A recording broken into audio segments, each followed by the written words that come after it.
So this will be my second reptile room update. The last one I did was September 2015, so it's been a while, but I'm going to kind of update you on my animals and how everything looks. So let's get started. So first off, I have everything kind of set up a bit different. I have a rack thing right now where I have my 3 20 gallons kind of laid out over that, and then I have some place to store stuff, and then I have 1 20 gallon on the bottom, which doesn't have anything in it right now, and then 1 10 gallon on the other side, which are my breeder dubia roaches.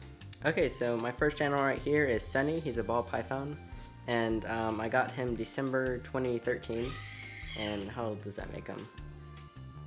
So he's about 2.5 years old, I think, because he was born in August 2013, if I did that right. He still has a little bit of shed on the top of his head. That's just from his most recent shed, and I can help him get that off. But yeah, he's getting pretty big. When I got him, I could fit him in like the palm of my hand, but now he's much larger. He's like 4 feet. No, I'm not exactly sure how long he is now, but he's definitely a lot bigger, a lot heavier, as you can see. And he's my first reptile I actually bought from an expo. So yeah. So right here, this is Gobi. He's an albino corn snake, and he's kind of my rescue snake because I got him from someone that had him in really bad conditions, and actually I keep saying he, but I don't actually know the gender of it.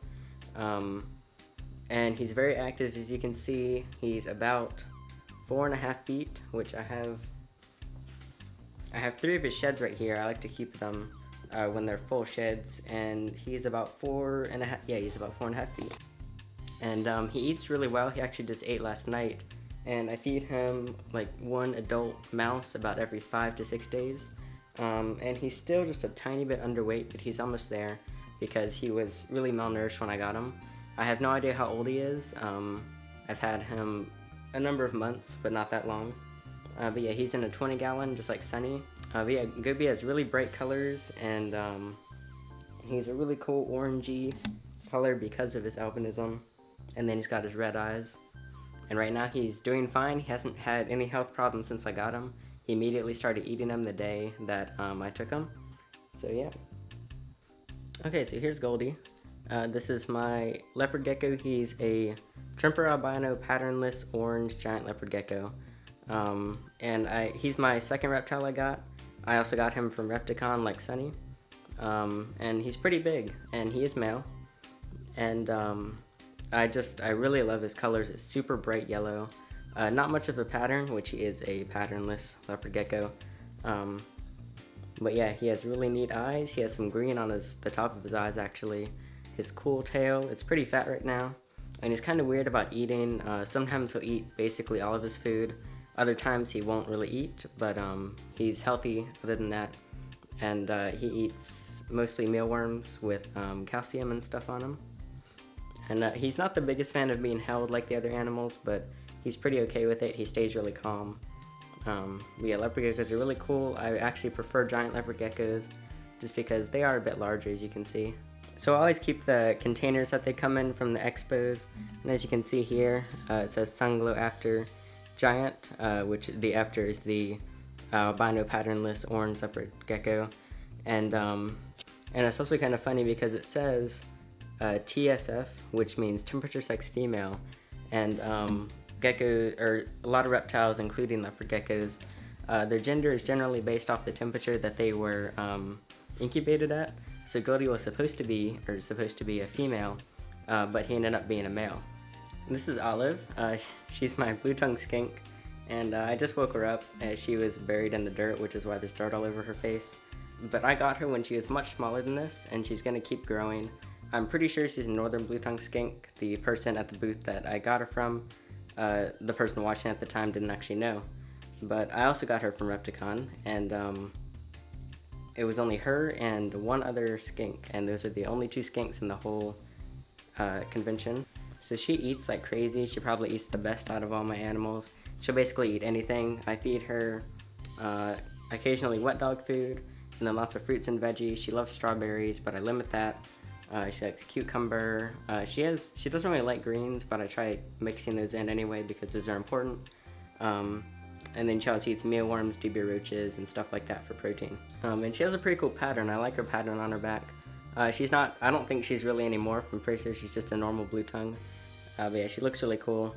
She's in a 40-gallon tank, which is right behind me.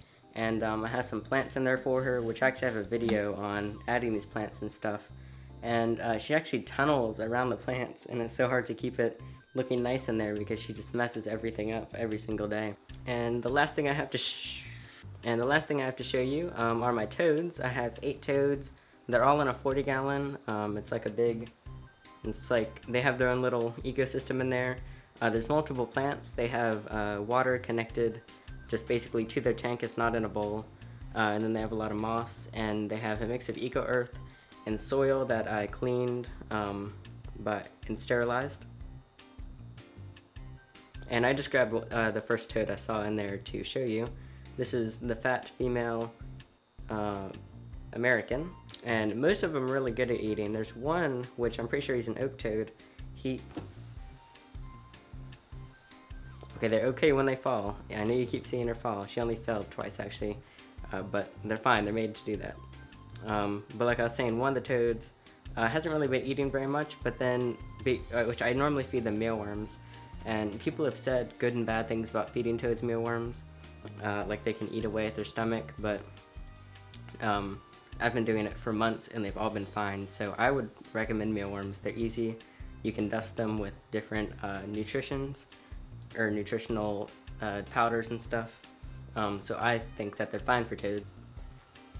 But anyway, one of my toads wasn't really eating, and then I tried some of my dubia roaches, which I breed mealworms and dubia roaches if you didn't know, and he started eating the roaches like immediately, just the really tiny baby ones, but he still doesn't eat the mealworms, but I'm fine with him eating the roaches because I have enough.